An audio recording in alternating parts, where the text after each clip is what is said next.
சித்த மருத்துவத்துல ஒரு புகழ்பெற்ற ஒரு சித்தர் பாடல்ல ஒண்ணு இருக்கு.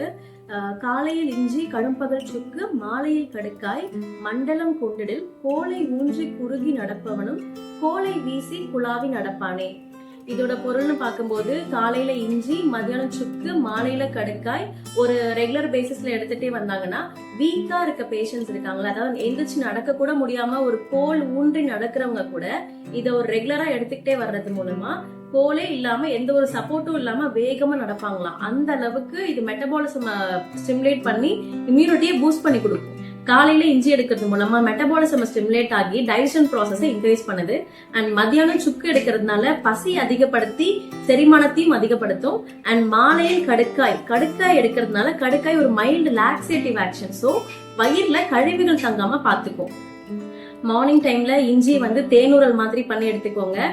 மதிய வேளையில சுக்கு பொடி நாட்டு மருந்து கடையில விற்கும். சுக்கு பொடி 1 டீஸ்பூன் அளவுக்கு நெய் கலந்து எடுத்துக்கலாம். அண்ட் இரவு சாப்பிட்டதுக்கு அப்புறமா 7 மணிக்கு சாப்பிடுறீங்க, அதுக்கப்புறமா கடுக்காய் பொடி 1 டீஸ்பூன் அளவு தண்ணியில மிக்ஸ் பண்ணி எடுத்துக்கோங்க.